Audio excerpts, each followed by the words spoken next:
I'm sorry. I didn't even. It's. Do you need a hug? Huh? Do you need a hug?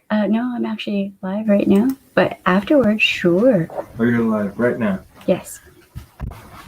I don't know if anyone's here right now. I don't know. It's been a minute since I've streamed. No, there's nobody here yet. When I say that I have nothing is ready. I'm so with it. Oh boy. You're Love gonna you. do great. Love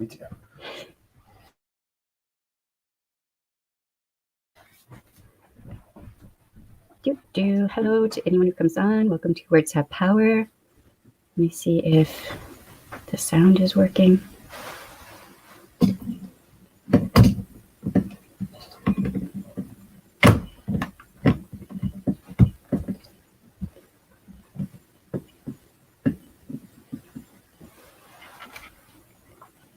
Okay, I have to do the things with the things.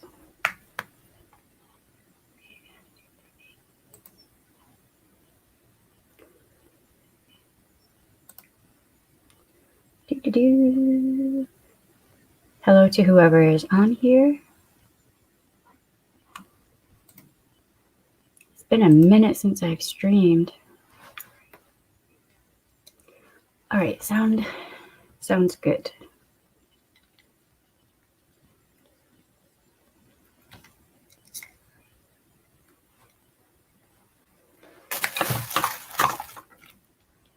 I cannot see you right now because I have to go over. Wow, that is loud. Okay, hold on. Let me turn that down. Jesus. I wasn't expecting that.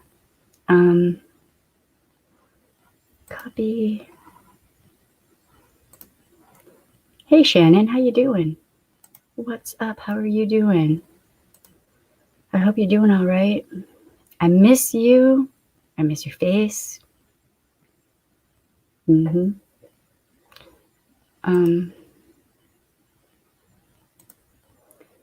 me just a second and I will be with you. If you would work with me, that'd be great.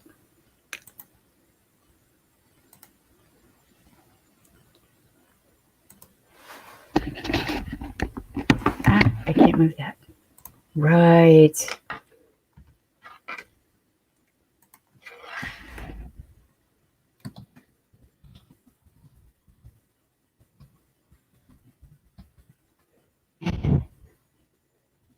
We still have to go out at some point. Hey, it's...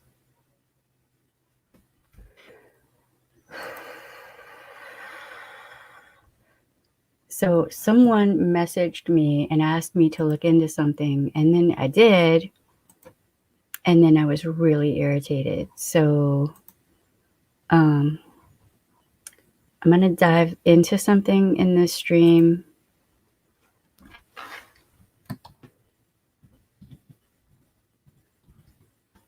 I forgot to do something.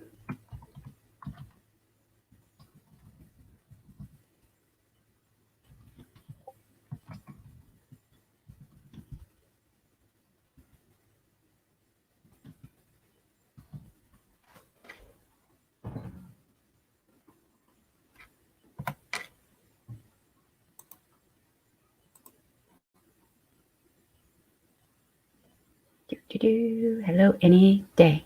Okay. And a goofy picture it is. What you doing? Come here. Come say hi. Okay.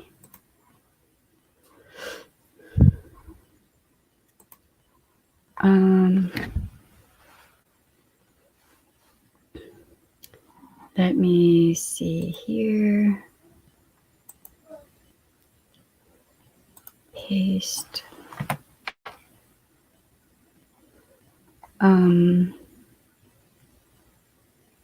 There's a live press conference or something. Izzy is showing the live coverage on her channel. Okay, well,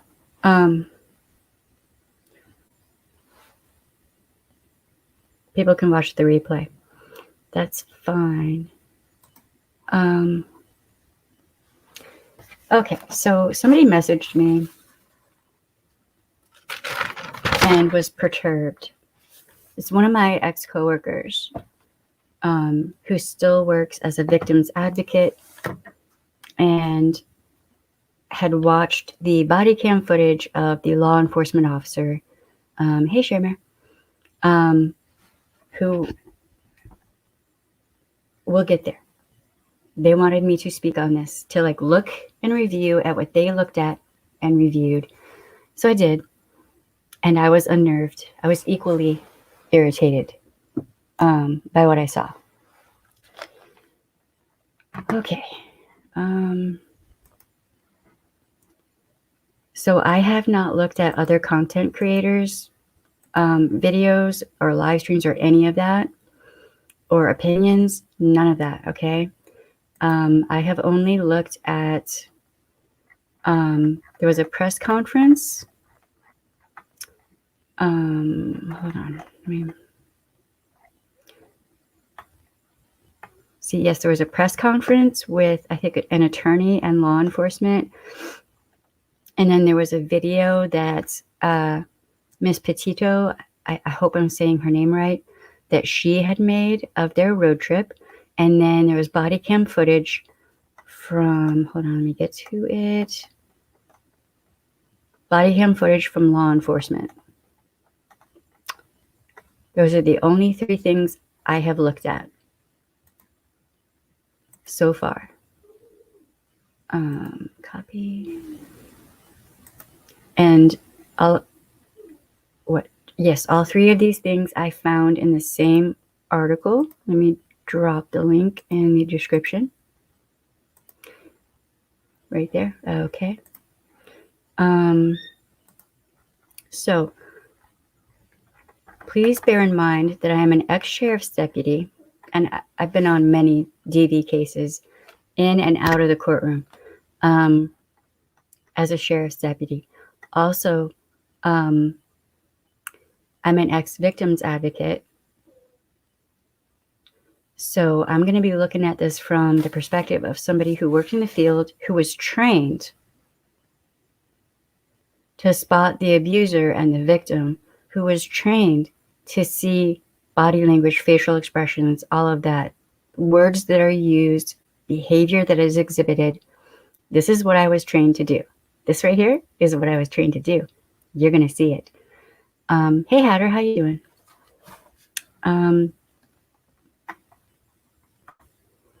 Okay, the article is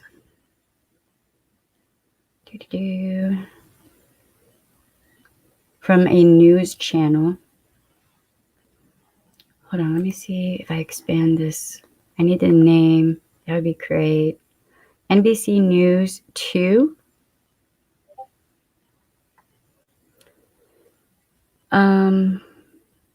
New body cam video reveals emotional Utah incident between Gabby Petito and boyfriend. Now, I saw somewhere, it might have been the very first video, something about that they were engaged. So that would make him her fiance. I don't know if that's valid or not, or what.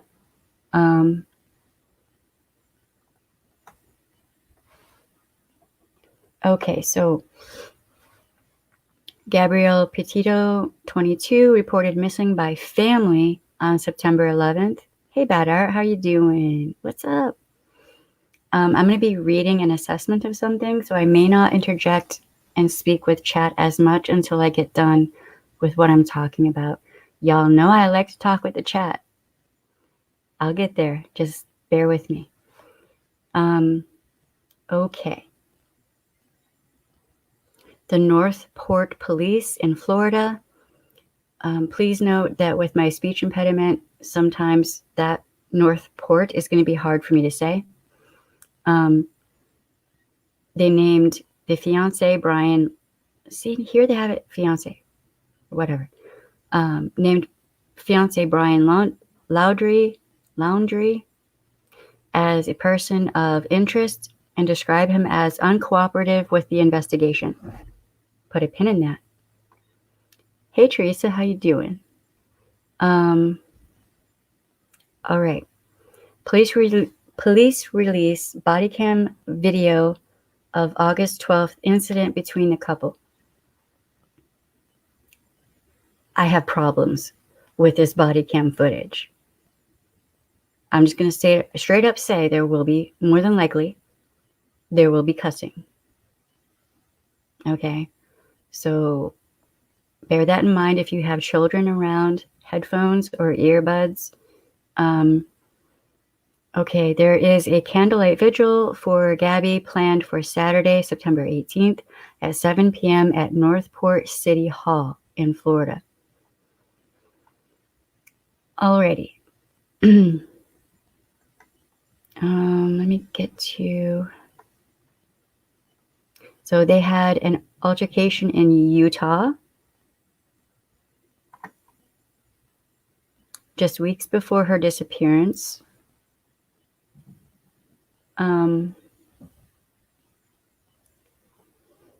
They were staying in her van. Bear that in mind. Me too. I was having issues with it.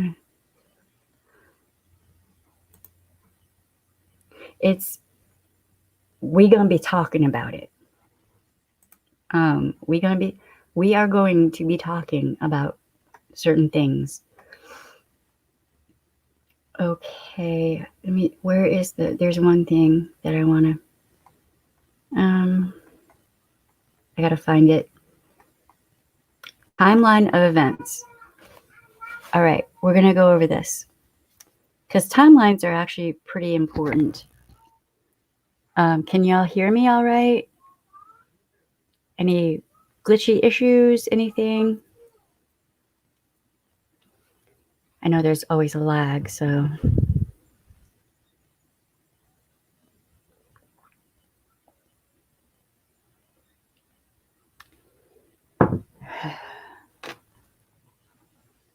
Okay, good. Thank y'all. Thank you. I appreciate it. Also, Kitty Girl is back there saying hi, trying to get into trouble. All right.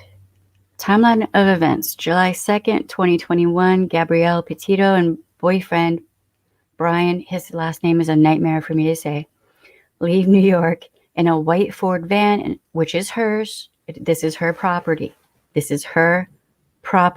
She owns it. And travel west on a cross-country road trip, both him and her posting frequently on Instagram. August 12th, Utah officers respond to incident involving Petito and him, reported by third party, no charges filed. August 19th, Petito posts YouTube video beginning of our van life journey, documenting the initial stages of their road trip. August 21st, Shiza. Petito's father and stepmother speak to Gabby in their last FaceTime call with her while she's in Utah. August 25th, Petito posts on Instagram for the last time with caption of Happy Halloween. August 30th, Petito's mother receives her final communication from Gabby's phone in the form of a text. Family believes Petito was in Grand Teton National Park in Wyoming. September 1st, a fiance returns home to Northport alone in her van. September 11th, Petito is reported missing by family, not by the fiance. On the same day, white Ford van is found in Northport at Petito and fiance's home. He's got the van. Sure, you can. That's fine. Okay. September 13th, local authorities and the FBI released information to the public asking for tips on Petito's whereabouts. September 14th, his lawyer released a statement saying he will be remaining in the background of the investigation. September 14th, Petito's family released a statement begging him to come forward with information on Petito's whereabouts.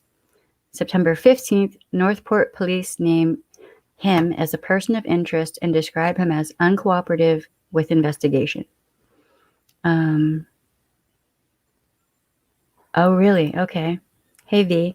So they broke up. When did they break up? Because that's not on the timeline. That's irritating. Okay, so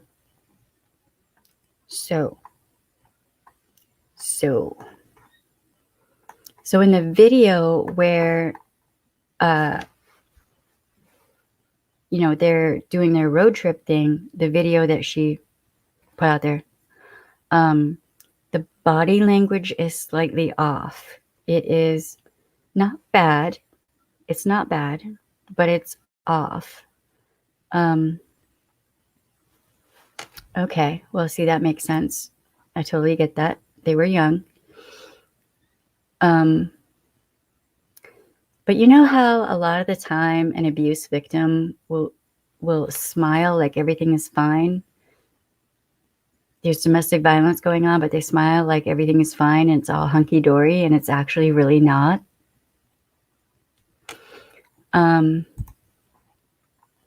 Okay. So witnesses told officers they'd seen him and Petito get into a physical altercation outside of their van. The couple told officers they had gotten into an argument when Petito began slapping laundry. That's not what was said. He reportedly grabbed Petito's face and pushed her back. Hey, James, how you doing? Her mom said it. They decided they were too young to get married and went back to boyfriend and girlfriend engagement off. Right, got you. Okay. See, I have not looked at like other content creators. None of it. I've only looked at one press conference, the video that was made of their trip, and the body cam footage from the law enforcement officer. So what I want to see right now, as much as possible, is body cam footage, which is lacking. I mean, there is some. We'll get to that in a minute.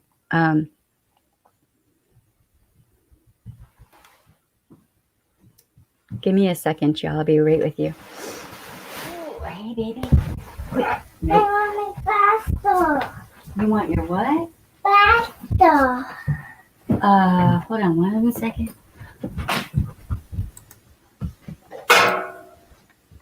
What? Wait, what? Oh, okay. All right, go ahead. Go in the living room. You got it, baby. My Kindle. You want it? Yeah. Okay. Is it plugged in? I hope No. not. No? Okay, good.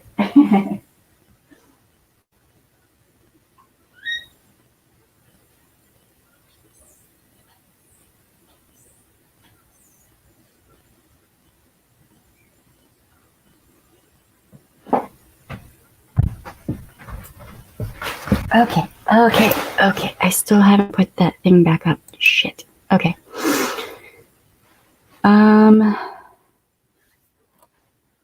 Okay, let me do something right quick. Hey, Robert Evans, how you doing? I'm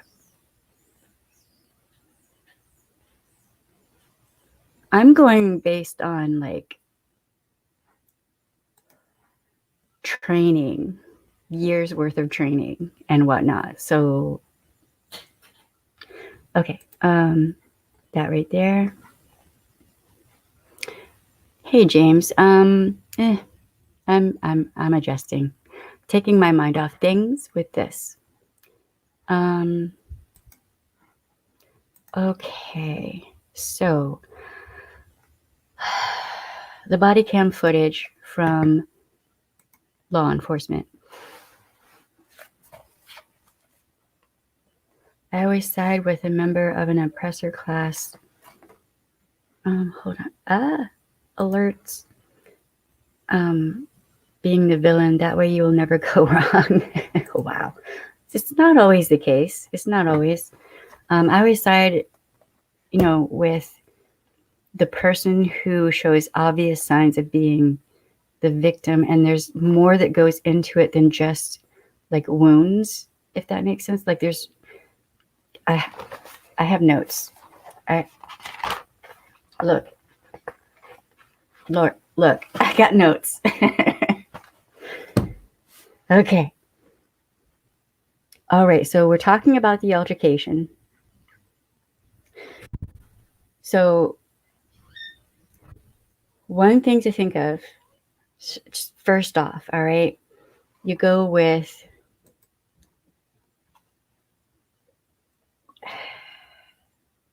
I'm so irritated. I cannot even tell you. Yeah, I know, Shamir. I got you.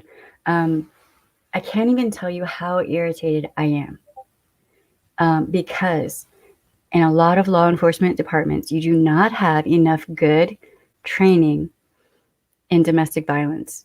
You just really don't. And there should be better training in domestic violence. The man should never leave a woman alone in the middle of nowhere. The woman can leave the man in the middle of nowhere. These are facts. If you know them, you know how to behave in our society. Well, that is a time. Law shouldn't have given them a break.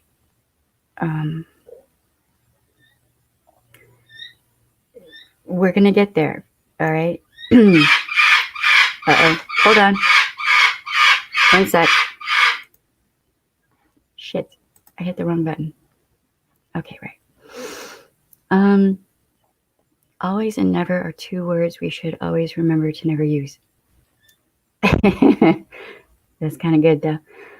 All right, so when the cop first initially approaches the vehicle and Gabby's right there and she looks at him, there's a look on her face. If you go look at that video, look at the look on her face when she looks at that officer. She's happy to see him. He, on the other hand, is not so happy. Think about that. We've talked on several videos about what abusers do to their victims. Coercive control. What is coercive control? Y'all remember? An abuser will quite often try to gain control over the victim. How? Taking away keys to a vehicle and refusing to give them back. Taking away a cell phone, house. The van was the house. Threatening the victim's access to their property, funds, family, friends, job, you name it. Right? Yeah, I've talked about this many times. This is not a new thing that I'm talking about. All right, so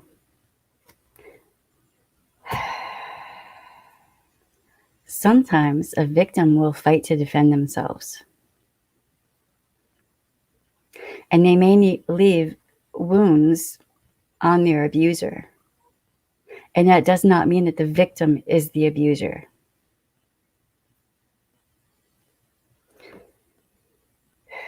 So, the cop does the right thing. I didn't say automatically that he is the abuser, she is the victim, got it, go on. I'm explaining why I think the way I think from training, based on training. Okay, so they were having an argument.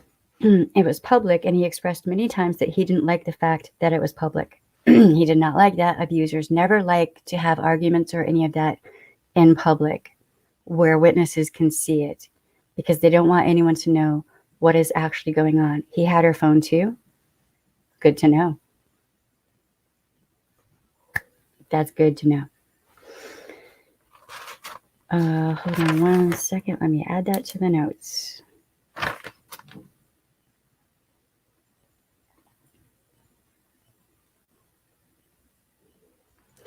All right.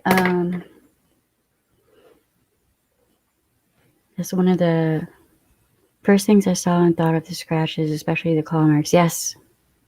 Yes. Okay, so, all right, so the cops pulled them over because they were speeding, also because there was that call, and because he hit the curb. He was driving. It's her vehicle.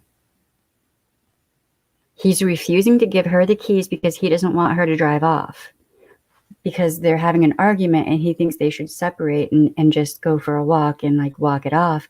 But he's taking the keys to her vehicle with him, and she's demanding the keys back. She wants the keys to her vehicle, and he refuses to give them to her so that she can't drive off. So that what I've talked about coercive control many times. Now, if you reverse it and it's his vehicle and she has his keys and refuses to give them to him so he can't drive off, she becomes the aggressor. She becomes the controller. I hope that sinks in.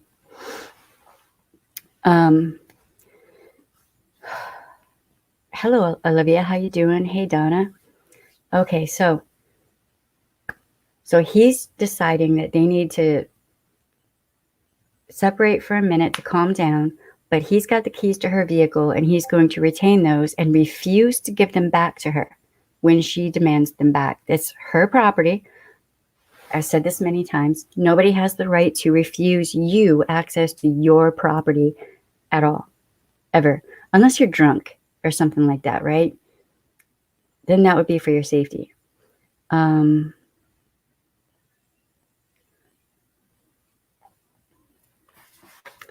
He said that he didn't have a phone on the body cam footage.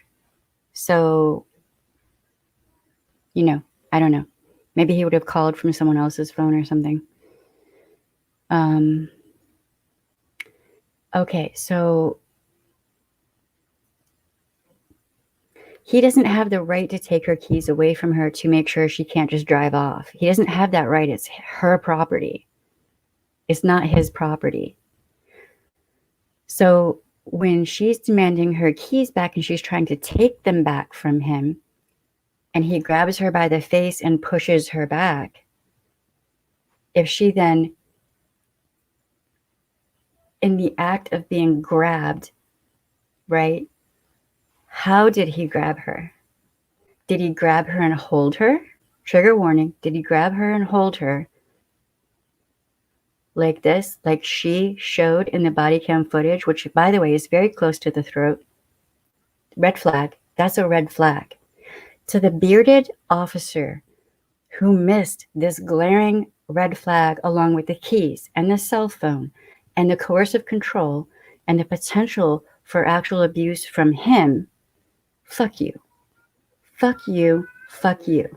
Where's your training? You're lucky I'm not your FTO. Holding someone like this is a red flag. That's DV 101. So if he grabs her and then pushes her back and she is scratching him, maybe she scratched him because she was trying to regain her footing. Maybe she scratched him because she was trying to get her keys to her property, which she had every right to, and he was denying her access to. That's a huge red flag. Refusing to give her keys back to her, doesn't matter how he feels about it, it's her van.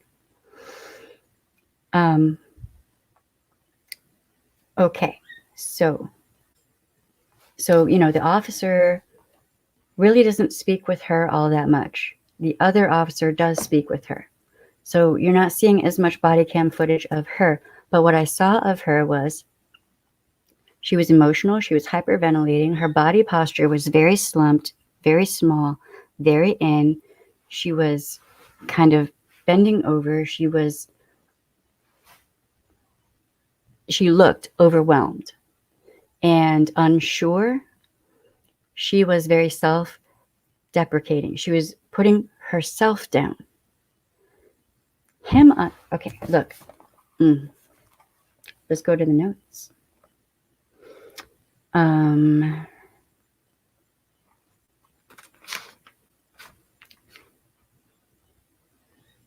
Hold on one second. I have to find this one.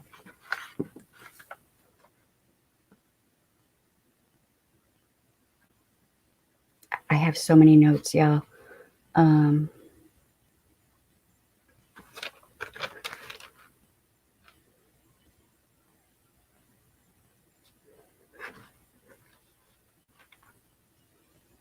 Okay.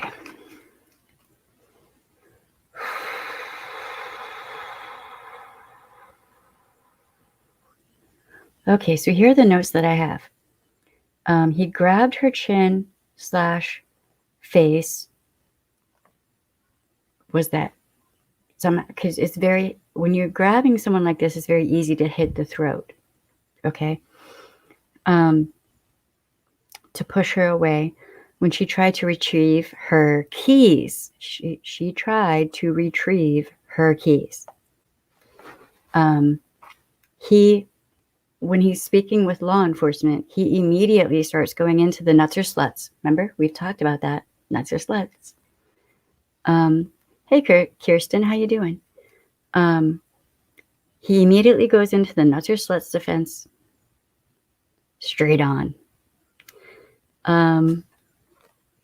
Defensive wounds on him from a victim. Okay, so if you're grabbed here in this area, all right, usually you're going to go like this or on the arms, right, of the person who is holding you. So he has scratches on his arm. He has scratches and whatnot on his face. That means he must have been closer to her when he was doing that. That is actually normal. You can look it up. You don't have to believe me.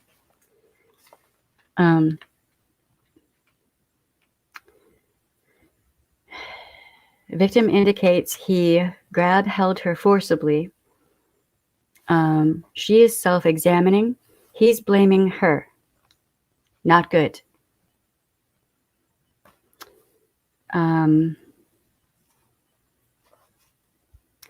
He was going to lock up her van and go for a walk with her keys, separately walking. The fuck? When the fuck did he suddenly become the owner and controller of her vehicle, is my question.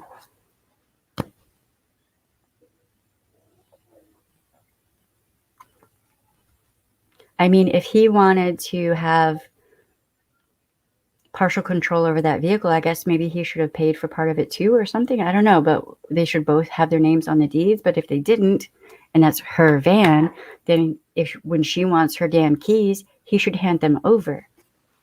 Period. Hey, Stacy, how you doing? Okay. He says, quote, "I just wanted the keys because I didn't want her going anywhere," end quote. Quote, "I don't have a phone. If she goes off, I'm on my own," end quote.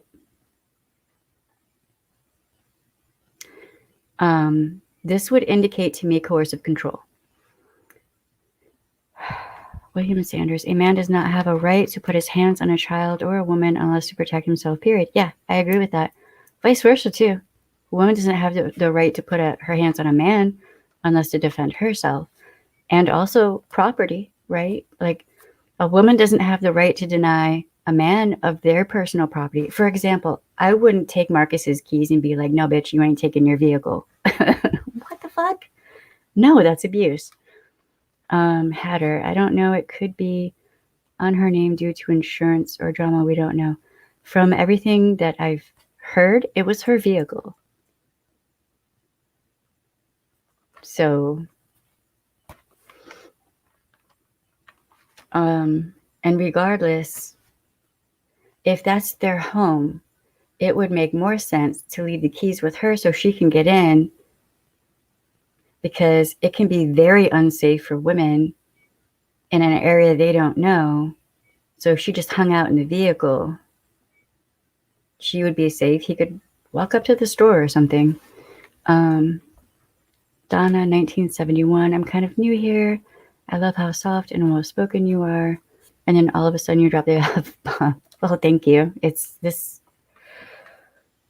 Oh, this case kind of makes me angry, and I only just started looking at it. So there may be cussing. Just warning. And telling her she needed to go walking for her by herself when she was very clear she didn't want to. Yeah. Yes. This right here. Look. Okay. We'll get there. Okay. She wanted her keys. He told her to back off. They're her keys to her vehicle, but he told her to back off. Man, she was nicer about it than I would have been. I'd have called the cops right then. I'd have been like, this dude is depriving me of my property. I want my property. And then I would have been like, bye. See ya. Because I would not tolerate that shit. Huge red flag. That is a red flag. If somebody deprives you of your keys to your vehicle and then tells you to go take a walk, and they're going to go take a walk, and they have the keys to your vehicle, it's your vehicle. That's a red flag.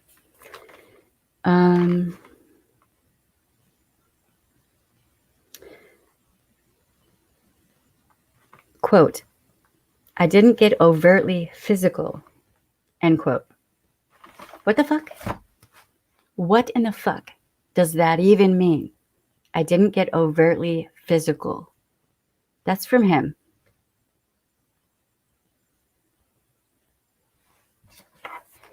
If I was working in law enforcement or as a victim's advocate and I heard that come out of someone's mouth, I would be like, oh, look, we need to talk some more so you can just dig your hole deeper. That's just what I'm just, look. That is a huge red flag right there, what he said there. And I wrote, what does this fucking mean?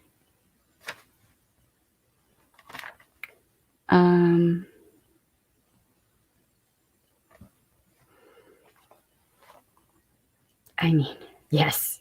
Yeah, I don't know. I mean, road trips can be fun, and I get it, and it would be kind of cool to have a van for a road trip. I get it. Whatever, you're young and you want to, like, see the country. That's fine. But, wow, man. Like, you really got to know a person to do a road trip like that with them. Do you know what I mean? Okay, so wounds. He had scratches on his eye. He said from the phone, that doesn't make sense. How do you get scratches on your eye from a phone? I could see if you had a mark, like a bruise, but how do you get scratches from a phone? Oh, right. Phone, eye, neck, face, upper arm. It was back here. Those are all spots that you would. I'm a victim's advocate. I have seen the marks on perpetrators who were convicted, and those marks came from the victims as they were being grabbed by the face in some sort of way, trigger warning, or strangled. The marks I saw on him were very similar to marks I have seen on offenders who were convicted of committing offenses against victims. I'm not the only one saying this. Other victims advocates are saying this also. Yes. That's why I was asked to look at this. All right. He said he got loud to get her attention to the fact that people were watching. He didn't want people watching. He didn't want people to see what was happening. He wanted people in general to see them happy and whatnot. He didn't want to see, didn't want them to see the fighting that was happening. Abusers almost always want the abuse to be kept in the dark. Yes, that, oh, I'm getting there. Yeah. Okay, so these are notes as I would have written on certain. Okay, his body language is NA. That means abusive. He is trying to ingratiate himself with and befriend the law enforcement officers straight off the bat. He is straight on it. He wants to get on their good side because he knows. He knows. Yes, she did. She had every right to. Yeah. Yes, and she could have just left her van. I'm sure her family would have gotten her out of Dodge. In a heartbeat. If my daughter called me and said, I need help, baby, I'm on it. Her body language was DV/B. Her body language, her facial expressions, the way she was speaking, the tone of her voice. She asked for water. The officer did not offer her water. Put a pin in that because we're coming back to that.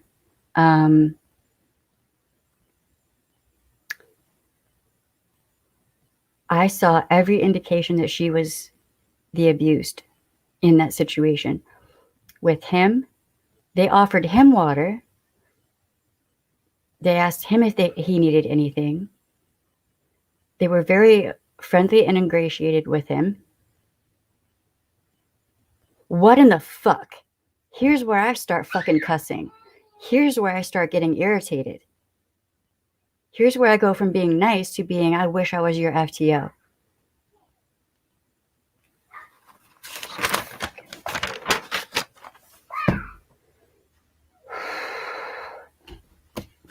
Right here in the notes. He's trying to ingratiate and befriend law enforcement. No, it wasn't. They weren't taking pictures. We'll get there. We'll get there and the F-bombs will flow. Law enforcement confirmed he tried to lock her out of her vehicle. That is a red fucking flag. What in the fuck was law enforcement even thinking? How long have you been in law enforcement?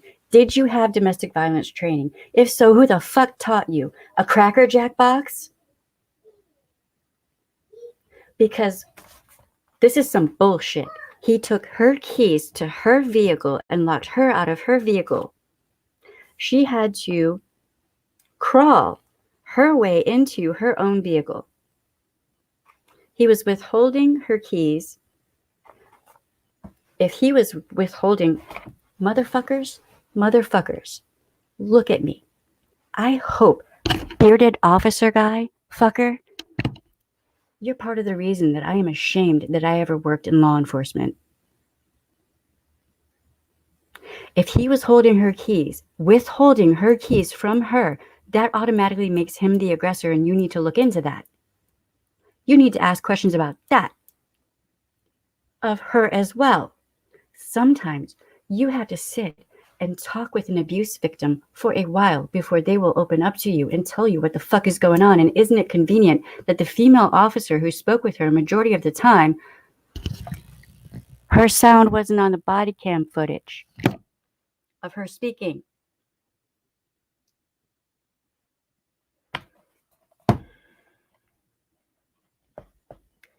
It did come up that it was her van. It did come up. I quoted him. Hold on. I will go right back. Quote. I just wanted the keys because I didn't want her going anywhere. And he said, they're her keys. You can watch the body cam footage. The officers talk about it being her van. There's more. Just wait. Just wait. There's more. So she had to crawl through her way into her vehicle because he wouldn't give her the keys. That should have been a clue to law enforcement that he was the aggressor straight off. All right. Oh, wow. Really? I just started looking at this case. I've only watched 3 videos that are just not commenters or anything. Just like, you know, I'm being very selective about what I watch. Police are there now, and we're seen taking brown paper bags inside. Oh, really? Well, that would indicate a warrant. Okay, I will come back to that. Hey, Casey, how you doing? Yes, Shermer, it was at the start of the body cam footage. I do believe, yes.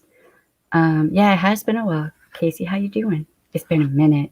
I'm glad to be here. I'm glad y'all are here. Okay, so these are like my indicator notes, which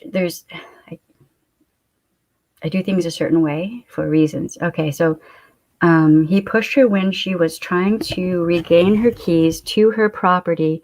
He was the aggressor. Look, bearded law enforcement fucktard. Talk about dropping a damn ball. Talk about FUBAR. Talk about you were not CYA at all, okay? Look, you need to go back into training. If you need someone how to train you on how to spot the abused and the abuser, hi, fucking asshole.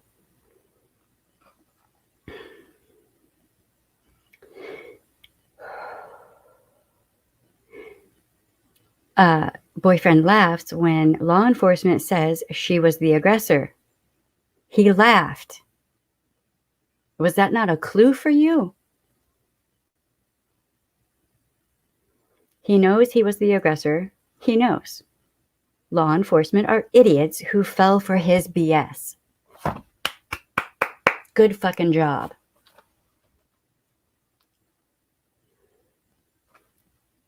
Indicator. Sometimes victims will defend themselves.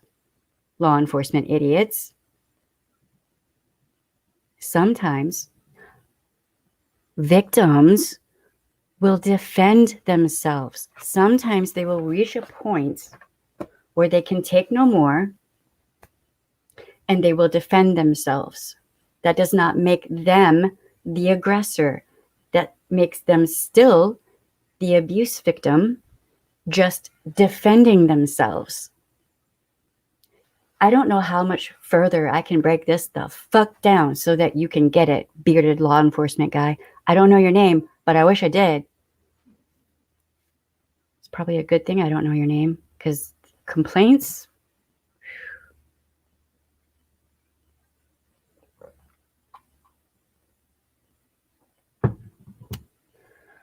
Okay, another indicator. He expressed, okay, that he didn't want law enforcement to give her van because she could, quote, just drive off, end quote. Law enforcement decided to separate them.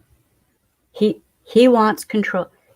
Everything I'm seeing is him indicating that he wanted control of that van. So when he's thinking that she might get arrested, he's worried that van's going to get impounded. That's what he's worried about. He's not worried about her. He's worried about what's going to happen to the van. Look at his body language. Look at his facial expressions. Listen to what he's saying. Some of it's really low. You really have to like put headphones on, turned up loud to catch what he's saying. But every indication is that van is his focal point.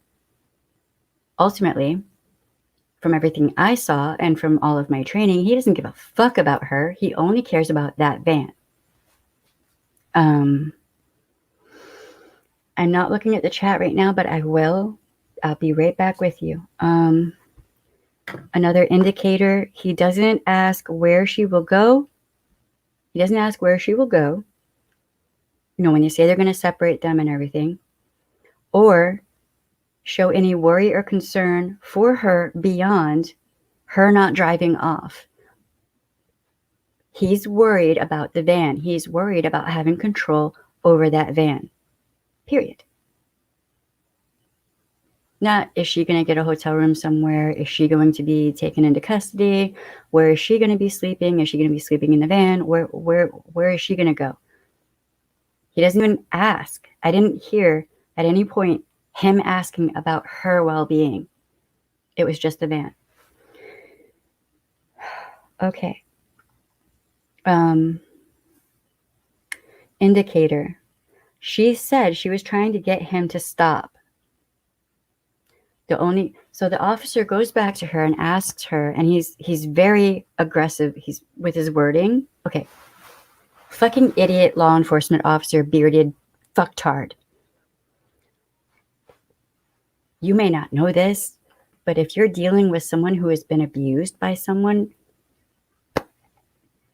and you come at them aggressively, they might cower even more. Did you see her body language? Her facial expression? She was scared. You made her more scared. When you're like, you want to think long and hard about this, about how you answer this question, because this can be la-di-da-di-da. Yeah, we know you got a penis and a badge. Good for you.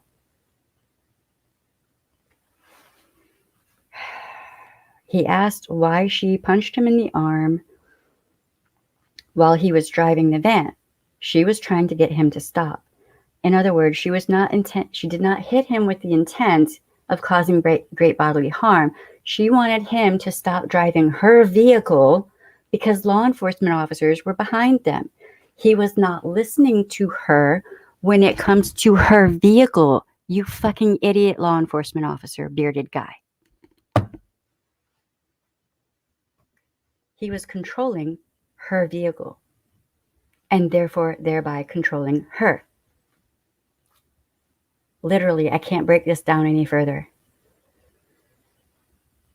This law enforcement officer, and this is one of my indicators, this law enforcement officer is awful. Bearded law enforcement officer is Gak Fubar. That's like the lowest low. I'm just putting that out there in the universe. So this law enforcement officer basically, walked up. Yeah, me and my significant other have problems as well. I'm sure you fucking do. Call me shocked. Color me shocked. So they worry about and find a place for him to go stay.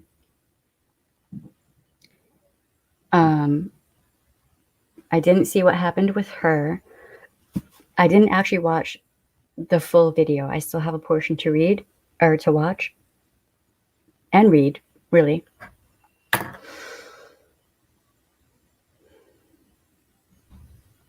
It is obvious to me that a woman of her size and stature, without any kind of combat training or personal self-defense training, from what I could tell, she would not have caused him any kind of great bodily harm whatsoever. Her body language, facial expressions, everything was scared. She was scared, and she was in fight, flight, panic, or freeze. Maybe, bearded law enforcement guy, you might want to study that and learn about it. It might behoove you, if you're going to work this job, to actually learn about those things and take them seriously. Now, the law enforcement officer said, well, we're not going to treat her with favoritism just because she's a female, blah, blah, blah. Kept saying that. We get it. We get it. That you think that men are not treated fairly. But that does not mean that you disregard the obvious signs of abuse that are evident, present. The female officer who had talked with her, when she walked up, conveniently, the sound cuts off. So you can't hear what that female officer was saying. But I damn sure know somebody who can lip read. And I'm going to see if they can check out that video.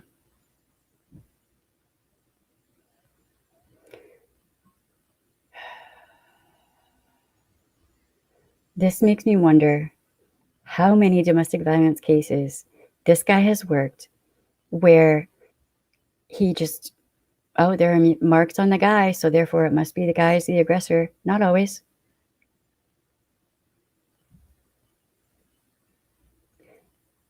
Maybe, you might have marks on a guy and he is the abuse victim. Yeah. You might have marks on a guy and he is the aggressor. It can go both ways. You have to talk with the victim and establish what is actually going on. He barely spoke to her. So therefore, how did he know really what was happening with her? If in the body cam footage that I saw, he did not speak with her very much. He focused on the guy.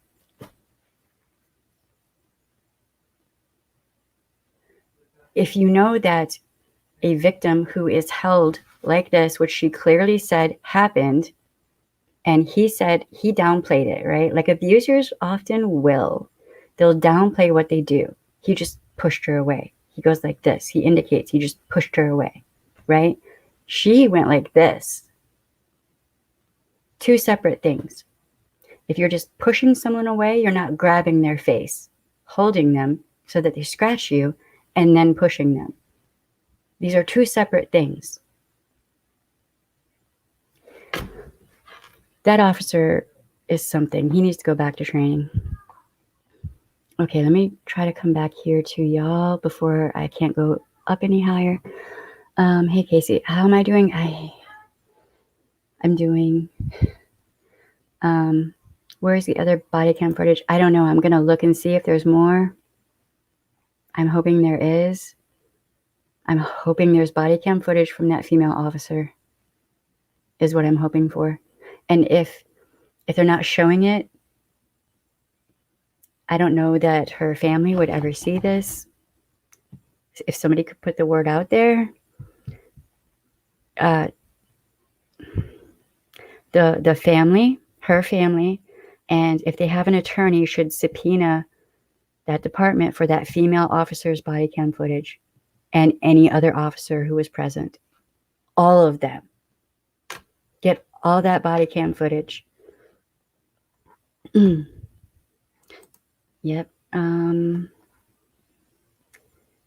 Took brown paper bags to the cars as well. Really? They were there on the parents' request? Wait, is that when they... Okay. Well, I mean, they might have a warrant too. Never know. The family, him and his family should be cooperating. If he didn't do anything nefarious, if there was nothing nefarious on his part whatsoever, then he should be cooperating. Sure, with a lawyer present, but if you didn't do anything wrong, then you should be helping in the search for her. Let's say he just left her in a city, took her van, which is theft, by the way. That is, that's a criminal charge, by the way. If you just left her somewhere, then he should let them know where so they can begin searching for her.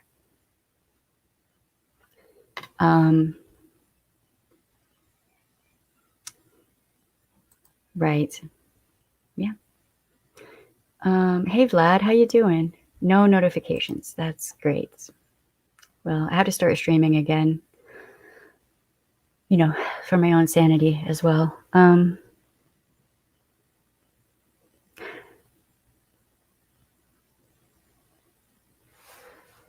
Oh, Jesus. I haven't gotten to that part yet. Apparently. That is...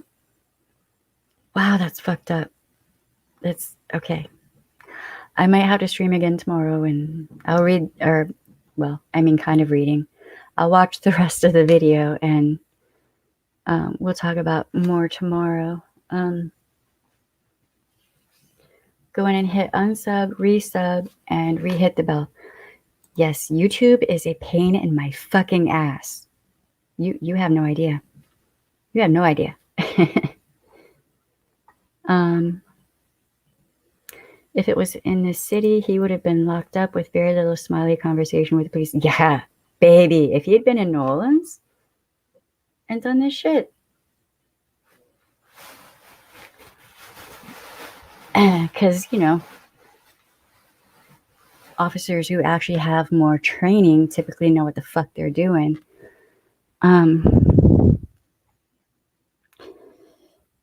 It's, James, it is messed up. Just the little I've looked at it so far.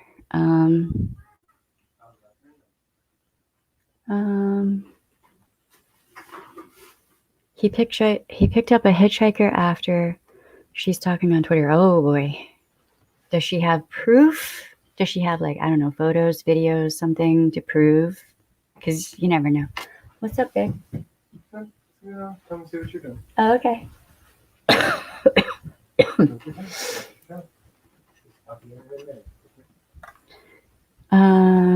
All I heard of was the girl on TikTok who picked him up as a hitchhiker. But if he had the van, why was he hitchhiking?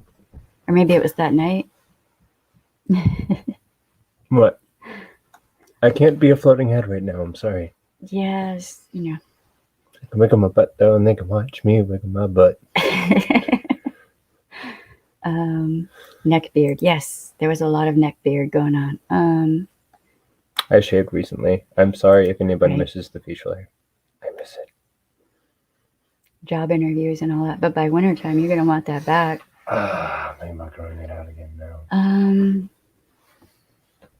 You saw her report? Because I might want to see that.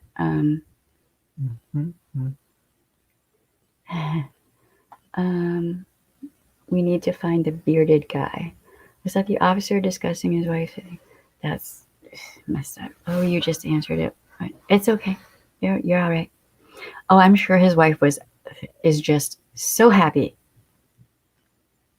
in many ways. I love sarcasm. They sent her to a campground with a shower with her van, because I'm going to keep looking into this, because now I'm irritated with how the cops behaved. Because let's say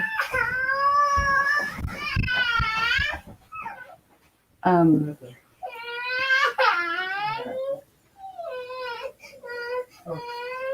on one second, y'all.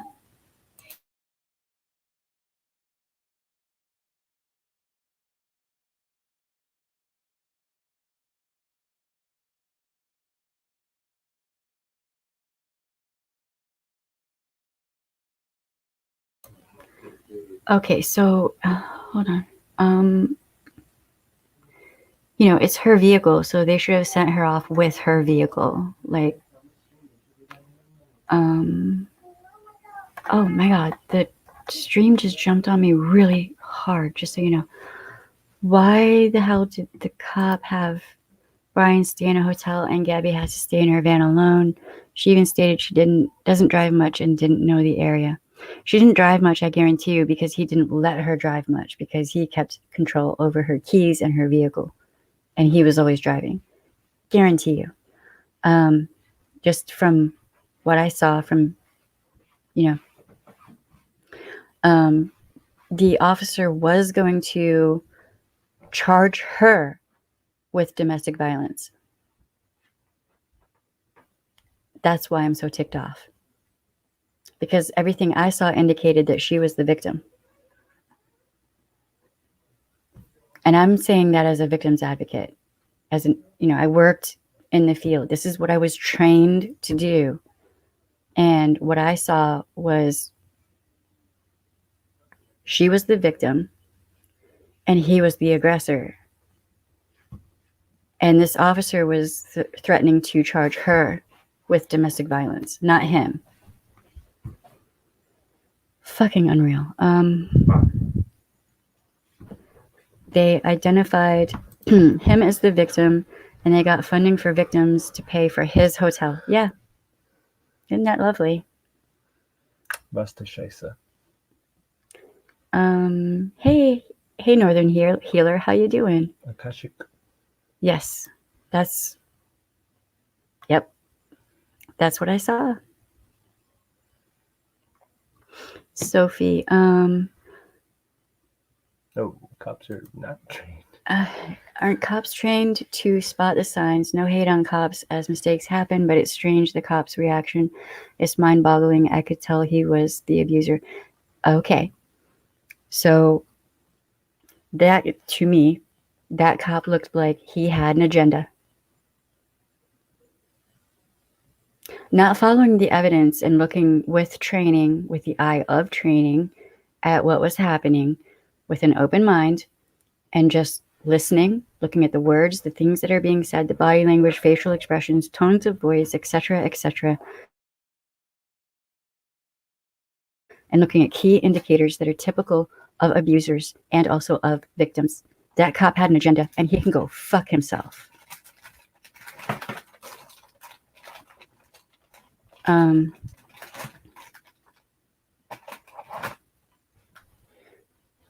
Bad Art says, I got accused of being the aggressor against my daughter's dad. I had 2 black eyes at the time. I could barely open my eyes. That is... the fuck? I'm so sorry. That is ridiculous. I mean, that would be obvious that you were not the aggressor. Okay, yep. Yes. I can speak sign language. My hands are saying, what the fuck? Yeah, right. I'm gonna go shave the sides of my head. The news had her dad... Wait, okay. The news had her dad watch a piece of... had her dad watch a piece of the body cam footage from... And the father was very upset and did not want to see it, yeah. They only care about getting her home, not about Brian at this point. I don't blame them. I do not blame them one little bit.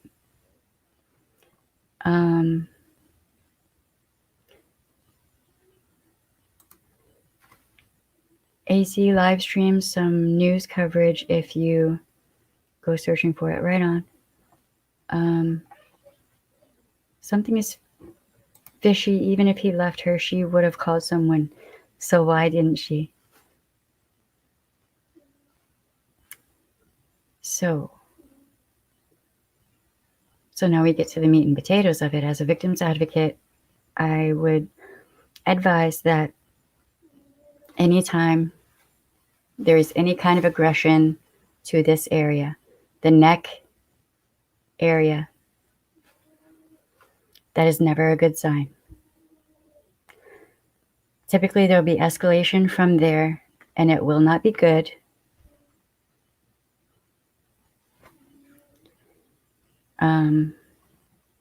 I don't blame them. I don't blame them at all.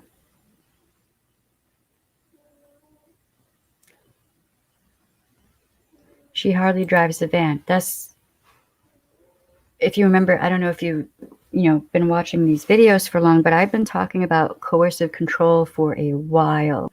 So let's say hypothetically, in theory, whatever, if he were the abuser and if he had to constantly be in control, then he wouldn't want her to have access to the keys because the van would be a means of control, right? So then he would always drive. She would not drive very often. And more than likely, he would harp on her and harp on her and harp on her. Just a bad driver. She doesn't know how to drive. She's not good with driving the van. She's not good with that, so he should drive. Beating her down so that he can drive and maintain that control. And that is typical, standard, abusive behavior 101. I've talked about this before. This isn't a new thing I'm talking about.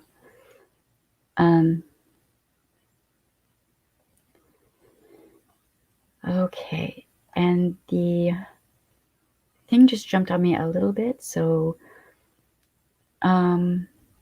yes, he should be. If he took the van and he did not have some sort of proof of her permission, and he left her somewhere off in BFE and then drove back to Florida without her, but he has her van at their apartment or whatever, that's her property.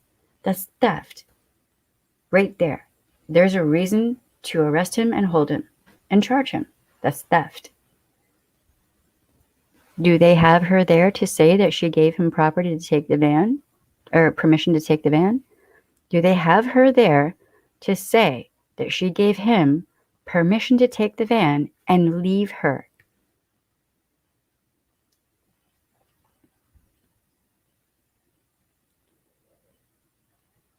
He offered them $200 to bring him 10 miles. Who? What?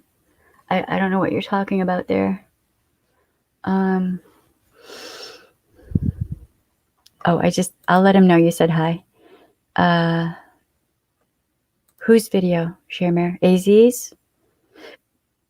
Once I get done with the body cam footage and looking for any other, if there is any other body cam footage, then I'll start watching like other things. But I want to make sure I have a really good, solid understanding of what happened. But I'll watch AZ's video too. It was pretty suspicious, the hitchhiking thing. I mean, the whole thing is suspicious for a reason. Hey, Violet Witch, how you doing? She contacted the police and asked them to search her car for any type of evidence from what has been said. Wait, she who contacted the police? Do you mean Miss Gabby, or do you mean Miss Gabby's family? Because Miss Gabby's missing, so I'm not sure who you mean. And hello, Sarah, by the way. She took the van. He was sent to a hotel. Right on. Oh, hold on. 1 second, y'all.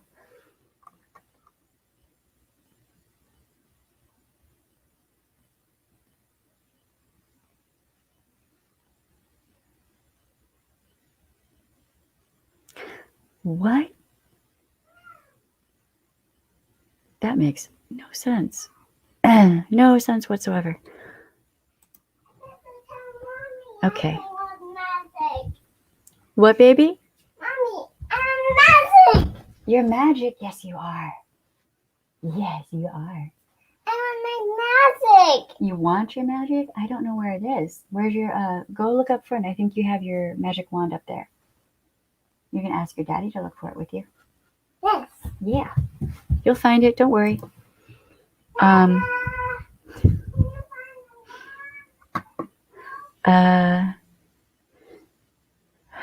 Okay. She took the van. He was sent to a hotel. Yeah.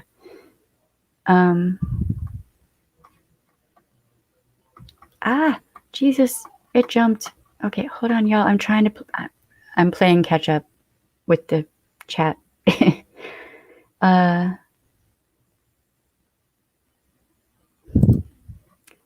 Man, it's just so sad.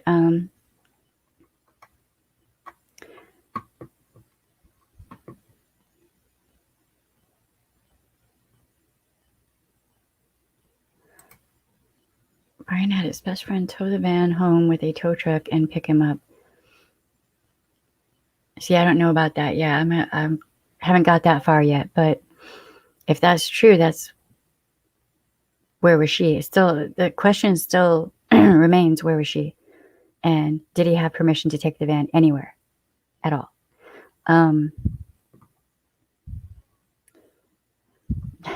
Thank you, Bad Art.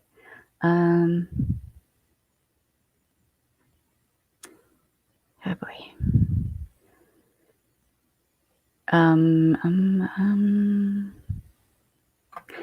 Yeah, they sided with him. They acted like that bearded police officer idiot who needs to go back into training sided with him almost automatically. That he was the victim and she was the abuser because he had marks on him, not just disregarding what a person does when they are grabbed like this. It's just,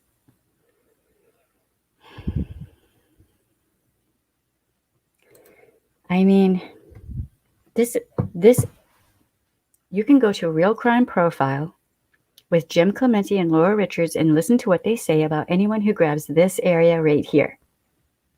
There are countless experts in the field who work with the FBI, Scotland Yard, you name it, they will say that anyone who's grabbed like this might lash out with, women typically have nails, right? So they might scratch their aggressor. True crime. Watch true crime. It's all over true crime. I'm not making this shit up. I mean, Jesus. This is like standard domestic violence training, 101, straight out the textbook.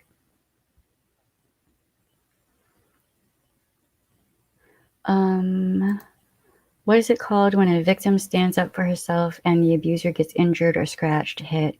Because my friend in this situation got arrested for DV after years of her being abused.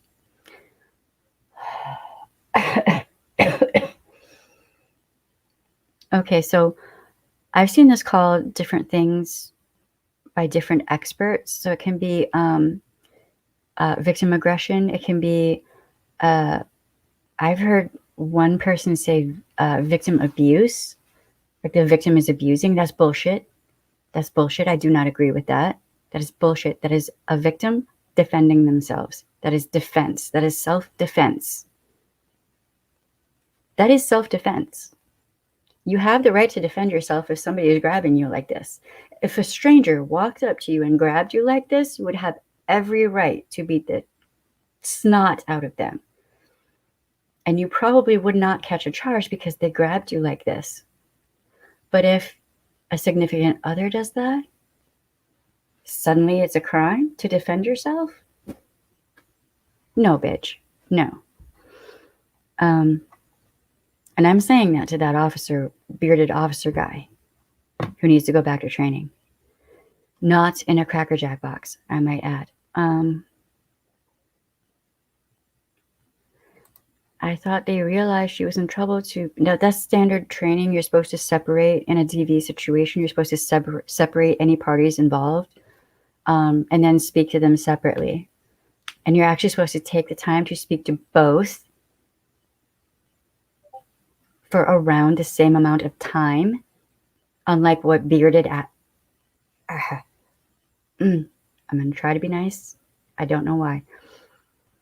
Unlike what bearded officer guy did, which he spent a majority of the time talking with dude bruh, and he only spoke with a potential victim for a very short amount of time. And for part of that time, he was doing the standard I'm an asshole cop thing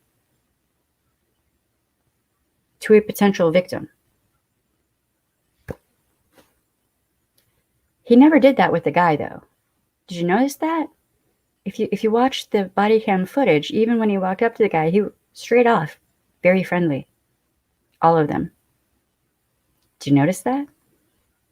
Very friendly to him the whole time, even when there were indicators that he was the abuser, that I would have spotted in a nanosecond. I want to know what that female officer was saying to them, because then all of a sudden they come back with they're not going to charge her with being the abuser. Then all of a sudden they're just going to separate them and do a stay away order. So I would like to know what she said, because I bet you she was laying down some truth. I bet you. I would bet money.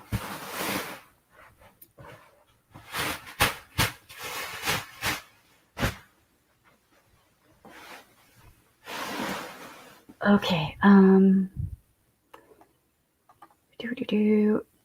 Is Marcus okay there? Yeah, he's okay. They use DV funds to pay for his hotel. Yeah, because there's this thing called malfeasance.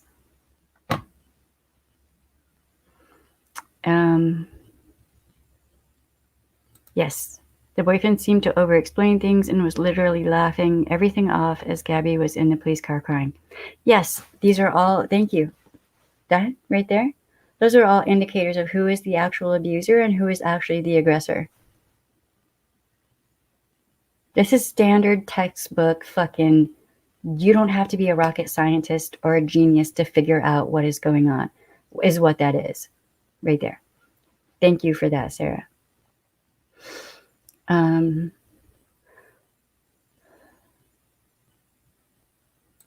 Yeah, I completely get it. When I first watched I thought, oh my God, it took me ages to calm down. It was so sad to see her distressed, and he was cool as a cucumber and joking around like he was not fazed. Typically, the abuser is calm, collected, cool, in control of themselves and what they're saying, very careful about what they say, how they say it, etc. Try to ingratiate themselves and befriend law enforcement. That this is standard. I'm not saying anything out of turn.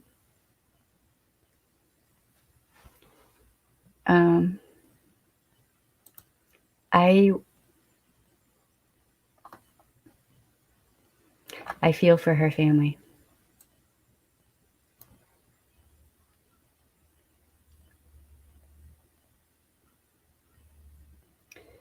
I think she should have called someone if she was left and he took off in the van. Heartbreaking. And to think it could have been prevented if the officers tried to figure out why she was so upset. Thank you. Thank you. Yeah, if the officers actually gave a fuck about her. Yeah. But obviously they didn't. But they gave a shit about him. That's for damn sure. You're not supposed to go out to a situation like that with personal bias. You're supposed to look at what is happening and what each person is presenting and their body language, facial features, tone of voice, everything they're saying, everything they're doing, who's doing what, who did what, etc. The evidence is supposed to lead you to where you need to go in the situation. Not you have something in your mind as soon as you walk up. Yeah. Is she still? No, I don't know where she is now. That must have been a minute ago. I harped on my ex for not driving. I love driving. I do. Were they in the van for... I mean, it wasn't... Sometimes you can travel with someone and you think that y'all will get along really well, but then after just a day or two, you cannot stand each other, right? Imagine living with someone in a van and you're going cross country. I don't know. Hey, Teresa. Just now, the Tampa police have gone into his home to question him. Shit might get real. Shit might get real. He might not have officers who will coddle him like he is a sorry little boy and he needs a hotel for the night because he's nice. What is said about the girl saying she picked him up, Brian, if it was indeed him, it throws off the fact that he drove the van back. He was clean but said he was camping without a tent. Okay, so if you're camping without a tent,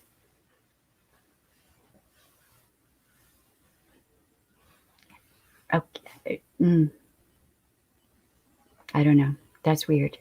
And it jumped again. Okay, hold on. You have to report a theft to be acted on by police. But if the police find you in possession of someone's vehicle and that person is missing,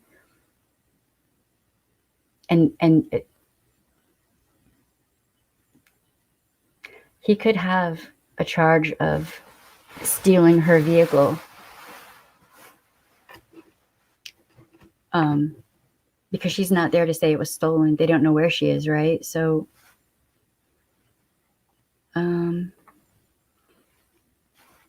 he got out the car and hitchhiked in as he got spooked. They were going the same place as him. Strange.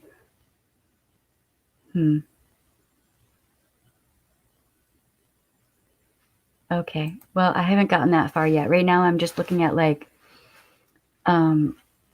press conferences, police cam footage. You know, there's a video that I think it was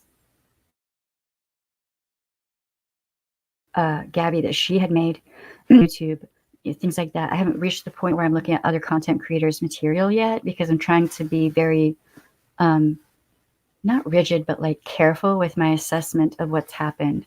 Nothing against any content creators whatsoever. I'm just, trying to have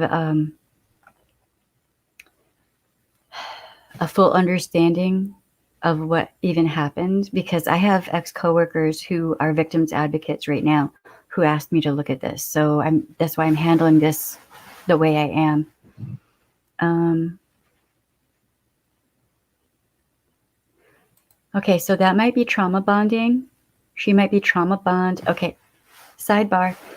Your friend might be trauma bound right now. Some people call it Munchausen by proxy, but that is not the correct term. You want to say trauma bound. She might be trauma bound to him and afraid to leave him. He could be threatening her, her family, friends, children, pets, coworkers, you. He could be threatening anyone and everyone, that if she leaves, he will do great bodily harm, please infer, to everyone that she cares about. Okay? So let her know that you are there for her and you will go nowhere. Even if she can't talk to you because he doesn't like her talking to you, wait. Even if that happens, because abusers love to socially isolate their victims. So just wait for her. I have a friend I'm still waiting for. And at any point, if she comes to me and says tomorrow, I will call certain people. I already got the lesbian brigade. They are aware in the city of New Orleans that I have a friend there that might need help. Not even kidding. I have the lesbian brigade and I love them so much. So let your friend know that you will always be there for her. The National Domestic Violence Hotline, they can help her find resources. If at some point she decides that she wants out, remember the victims' rights. There's I can't remember if it's a stream or a video I did about victims' rights. Watch that. Oh, wow. Okay. I'm going to have to watch that at some point. Who is this by? I'll have to check that out. It is so very appropriate.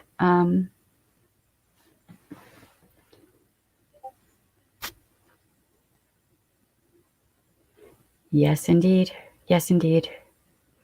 Yeah, and then, I mean, if, let's say you're in your vehicle and something like this happens, you scratch that person, then what you want to do is swipe your fingernails, like, under the seat or under the something. Like, you want to get that DNA somewhere where your assailant can't get it off of your hands. Do you see what I'm saying? You want to make sure you leave that DNA fucking everywhere. Leave his fingerprints and DNA, right? Everywhere. And if you're in his vehicle, that's even more damning, right? Just, yes. Your mom is smart. This right here? Yes. What you doing, baby? What you doing? What you doing?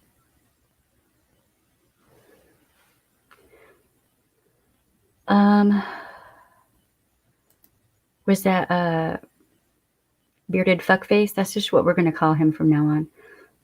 I can't remember if it was current wife or ex-wife, but it was inappropriate the way he was talking about his significant other or ex, whatever. It was inappropriate. He was ingratiating himself with a possible abuser, talking about his own significant. What? Look, most of the officers I have known and or worked with, you don't talk about your significant others. No. You don't talk about your children, your significant others, whatever, with you. They must do things different where they are, because I don't know.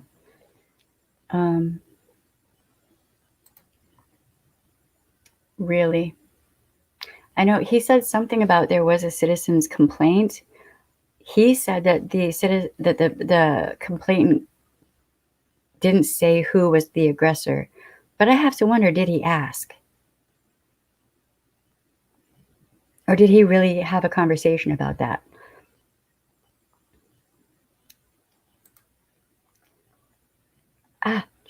Okay, hold on. Yeah. Yeah. Yeah, it's okay. So with the okay, so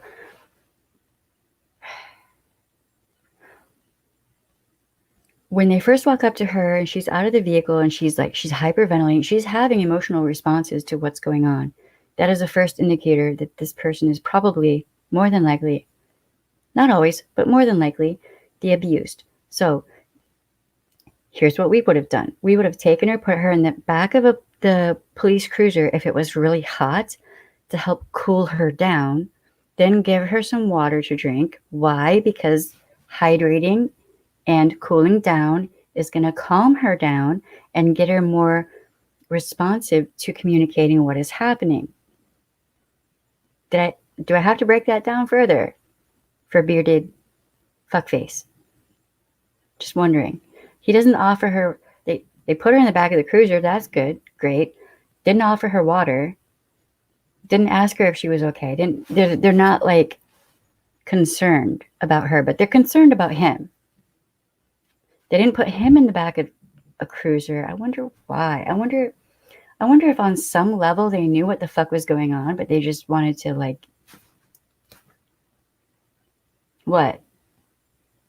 Protect an abuser. That's what it looks like to me. It looks like there are officers who protected an abuser. Blatantly.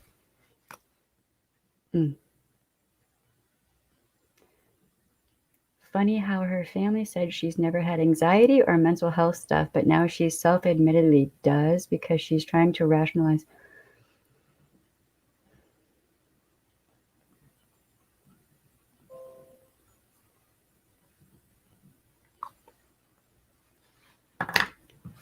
All right, so so obviously I haven't gotten that far yet. But if her family is saying that she doesn't have any anxiety or mental health issues, right? And if they're a tight-knit, close, loving family and they know this and they're saying this, that is bad. Because she said she had OCD in that body cam footage. She said, she was uptight and this and that and whatever. He was doing the nuts or sluts defense. That's what you see in that footage, right? So therefore, what do abusers like to do to their victims? I've talked about this many times. That looks good, baby. With only half of my head shaved? Well, I mean, so far, it looks very good. Shaved. Unshaved. You want to see the back? I'll show you the back. Look at the back. It's so beautiful. You missed a spot. Okay, hold on. They had a tent. Yeah, I saw that. They had a tent, but he was camping without a tent. Why was he camping without a tent? If they had a tent, why was he camping without a tent? Where's the tent? So the cop tried covering up for the dude? I haven't even said anything about that yet. Thank you, Stacy. The cops are coming up for the dude? I don't know what's going on. I have not been through them taking care of a 3-year-old and shaving my head. You are, wow. It's hot when you have hot water and you're trying to shave your head. That is true. And that tiny... Dude, y'all, Northerners, I love y'all. The fuck that don't y'all have AC units for? Like, cool air pushing AC units. Like, get a compressor. Because it only stays hot for a very limited amount of time. To you, I sleep buck naked and no clothes. Or no sheets. It's that hot. Not lately, but Well, not lately, like at home, at least I can do the sheets. Here, I can't even do the sheets. It's that hot at night. It's not that bad. That's bad. Okay, anyway, something that just hit me in the video. The boyfriend says Gabby had OCD and the van was getting messy and his feet were dirty, so that was upsetting her. So why is he so clean and hitchhiking?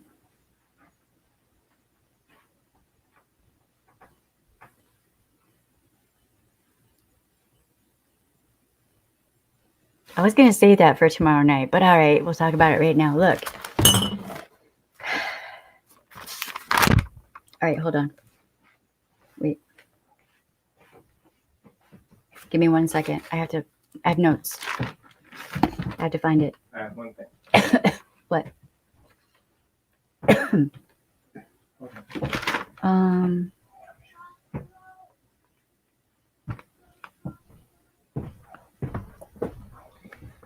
Okay.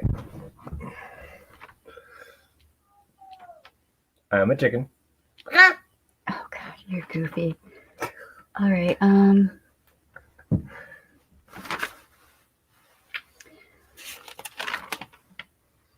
Okay, so you're dripping on my notes. I'm sorry, I didn't realize my sweat / the steam from the water in the bathroom was doing that. Okay. I love you. I'm trying to get through this. I'm comedic relief. Hydrate. Hydrate. Breathe. Trigger your positive senses. Self-care.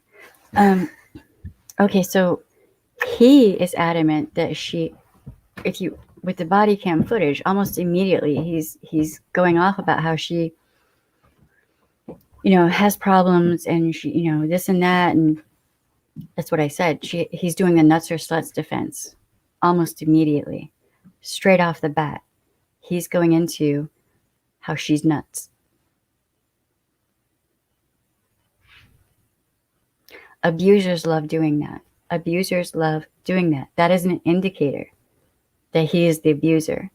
Now, she's saying this, and she's saying it apologetically. She is saying it like she's mortified by it. She's saying it like an abuse victim who has been beaten down and beaten into believing that that is actually the facts of themselves.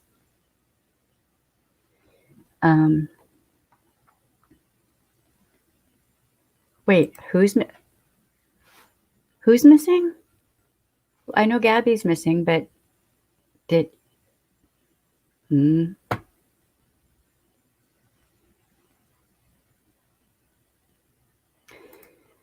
was going to ask how to help? And you're right, she can't text or call unless he's not around and checks her phone.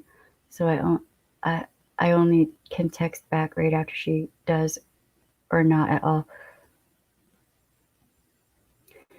So it might be a good idea for you to go watch the Jessica Easterly videos and streams that I did. I'm going to talk about some things in those videos. I'm not saying this to scare you at all, even remotely, but there are some things talked about in some of those videos that will be helpful for you and your friend. That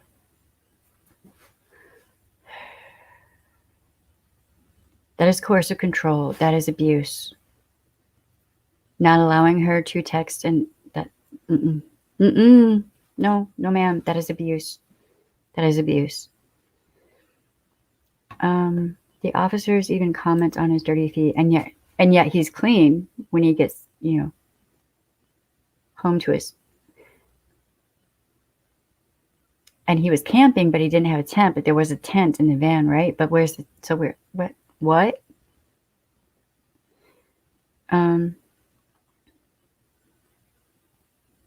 Trauma bonding. Yeah.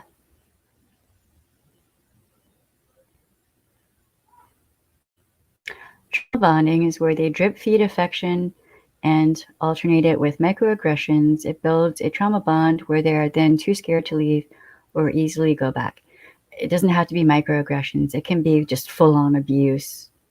It can be like either tremendous amounts of love bombing or full-on abuse. It depends on the abuser and what they're doing. So it can be either really subtle or really aggressive. And sometimes there's like a medium space where it's like a roller coaster ride with ups and downs.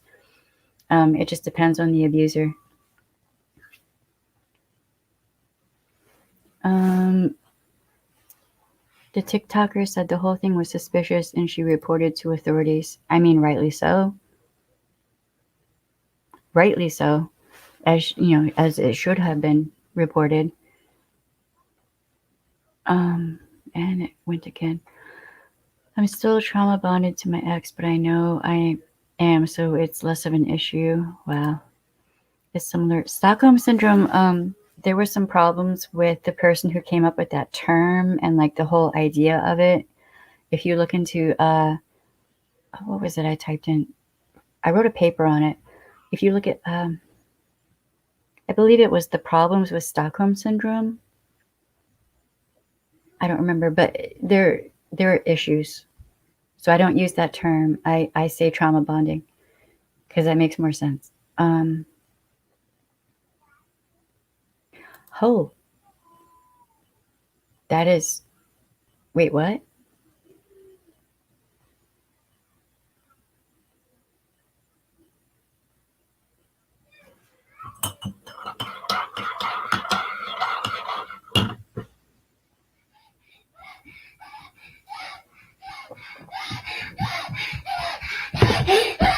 Mama, I want a name. Call the name. You have a name, Athena. Okay, Oh. Okay, where's your daddy? I'm going to try to finish up here in just a minute, okay? Okay, so, wow, that is a bold statement to make. So just an FYI, all across the country, there is actually an epidemic of law enforcement abusing significant others, like wives, girlfriends, etc. That is actually a thing. Hypothetically, in theory, kind of like communism might actually work on paper, whatever. Wait. It's raccoon, Mama. Wait. Baby girl, stop moving my arm, please. It's raccoon. I don't know where the raccoon is. Go ask your daddy. I have no idea, baby.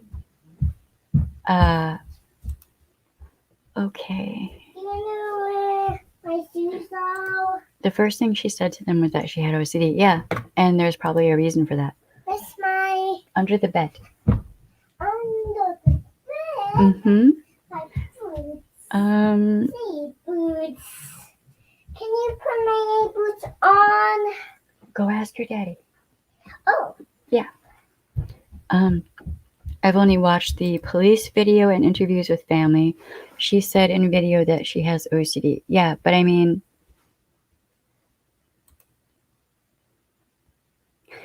abuse can trigger OCD. OCD can be trauma related. I have trauma related OCD. I have OCD as a symptom of PTSD. And yes, it is diagnosed. And it was diagnosed by an actual expert. Yes. Brian called her crazy to the police. Yes. Not your slut's defense. Not your slut's defense. I've said before so many times that abusers will say that their victim is nuts because then that discredits everything that they say about the abuser. They're just lying. They're just full of it. Or outright say they're just a liar. They're just pathological liar. They're always making shit up. Abusers love doing that. Abusers love discrediting their victim. Why? Because then no one will listen to them. And then they can just carry on abusing their victim.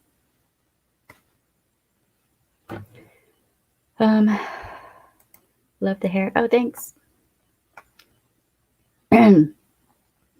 Wait, was that Marcus? That was Marcus. Very Mad Max. Right. Mac, wait a week. Man, now you have me craving mac and cheese. I think we might have entered the food portion of the stream. Maybe the police worded the complaint strangely. The person who complained said he was yelling. Said she had to get back in the car through jumping through the... Well, that would not indicate that... That indicates something completely different from what that officer said. There's a word that officer might want to go look up. It's called malfeasance dereliction. What this right here is not what the officer was saying. If he was yelling and she had to crawl to get through And that was the complaint that was made to the officers. Not just that they were yelling back and forth at each other, but that, look, yes, indeed. Where? How? When? What? Who? Brian thought he was pulled over for speeding, but the police have been looking for the van because of the calls. Yeah. And then the officers also saw him hit the curb. So that was, that's going to make an officer pull you over because they're going to want to know why you hit the curb. So, I bet you he was trying to get away. He wanted to get away, which is why she had to hit him to get him to stop the van because law enforcement was behind them and she wanted him to stop because it's her van.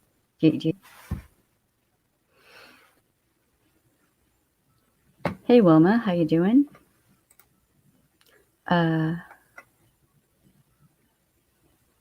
OCD can definitely be a symptom of PTSD. Yes. Yeah, it is actually. It's, if you look it up. Yeah, actually, if there are several different ways to tip me now. Thanks to Hurricane Ida, that bitch.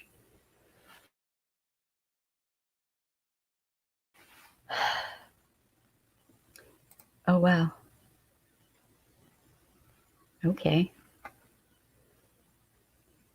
Even Dr. Google will tell you if somebody is high strung, you should not lock them out of their car, threaten to abandon them, scream at them, grab their chin. Yes. Yeah. But sometimes a person isn't high strung or doesn't have anxiety or any of that until they're in an abusive relationship. Then all of these things become apparent and present because of the abuse. So,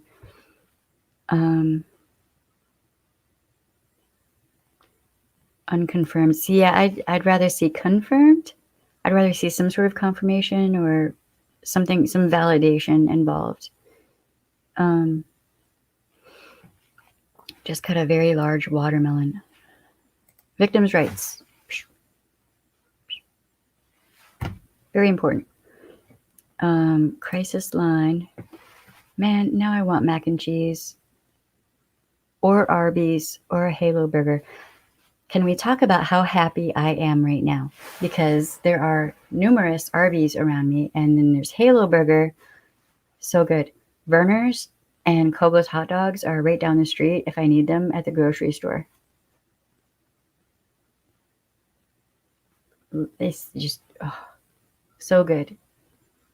So good. If you don't know about Verner's or Kogo's hot dogs, I'm sorry for you. I feel bad for you. I am so sorry.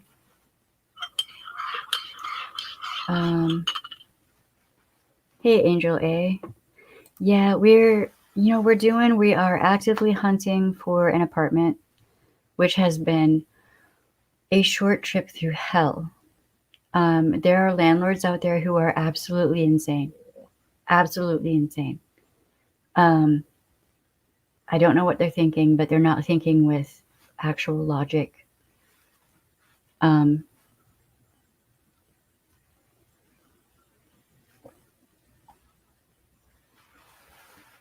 So I don't know. But we will see. We're working on some things. Like a bunch of good things have happened, like really good, like, oh my God, awesome things. But finding an apartment has been difficult. I made homemade slaw this past week. Look, it's not even fair. That sounds so good. And this is the food section of our programming. Yes. Man, I miss, what was the name of that one restaurant that had they had these burgers that had like apple with like Swiss cheese on it and like the sauce, and oh my God, it was so good. You would think it would not be good, but it was ridiculously good. Yeah, this has been rough. And a bunch of my friends in New Orleans have to move because the place they're in was damaged or whatever. And I don't know how they're going to find apartments in New Orleans because so many places were damaged. So, I'm worried about everyone down in New Orleans. I'm worried about everyone who's been dispersed. It's a lot. Worried about my family too. I don't know. It's been a lot. Like we had to take Marcus's car into the shop to get fixed. He had to have his engine replaced, which great. That's great. That's wonderful. At least his car is basically a new car now, so that's good. I show up during food talk whilst hungry. I just realized this beanbag is really loud and I apologize. Do something else tomorrow. Rubies. Melba's. Can we talk about how much I miss Melba's? The Napoleon House. Next time I come down to New Orleans, I'm going to the Napoleon House.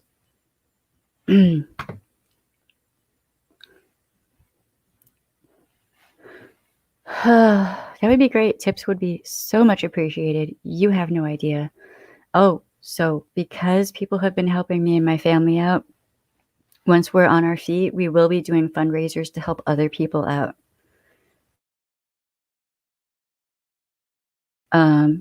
It's just kind of a thing that I have to do. I have to pay back.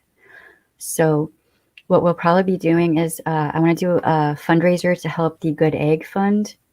And I would really love to do something with either domestic violence shelter or and the rape kit backlog. So we will be doing, we have to get ourselves back up on our feet so that we can help others out, but we will be doing that actively.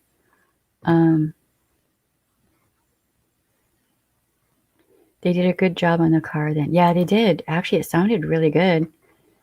I got a plan to build cheap housing. I mean, there are so many ways that it could be done, though.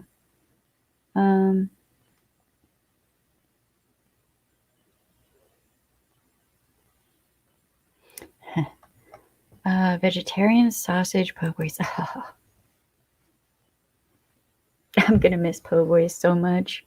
I'm seriously actively thinking about starting a cafe here because the cafes, there are no neighborhood cafes. You don't have a neighborhood cafe where you go and you sit and you chat. It's not a thing. What? And I was like, man, we could do like po' boys. We could do, like one type of thing a day, right? So like, red beans and rice on Mondays, or what was it? Cabbage and whatever on Mondays, and then like every day, like another day gumbo or whatever. Yes. Dog houses, never done it before. Right on. I mean, building stuff for puppies is always fun, or kittens.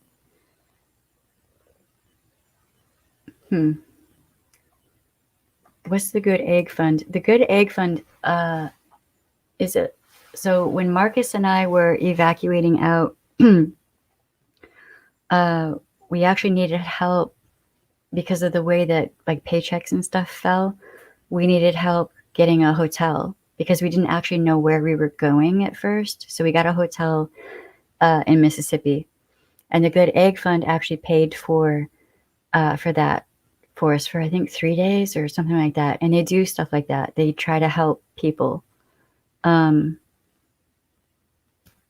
different situations where they need X amount of money, kind of thing, in an emergency. So I know that they actually are actively helping people because they helped Marcus and I. So I feel fine, pushing fundraisers for them. Chicken steak, po' boy, French fries. I hate you right now, Hatter. Jesus. Oh, that sounds good. Oh, you're evil. I'm just saying. I've always wanted a cafe with all kinds of books, right? You come in, there are couches everywhere. You sit, you chill, you talk, food, books, whatever. You can play chess, whatever. You have no idea. I mean, I get Werner's and Kogel's hot dogs. And there's Halo Burger and Arby's.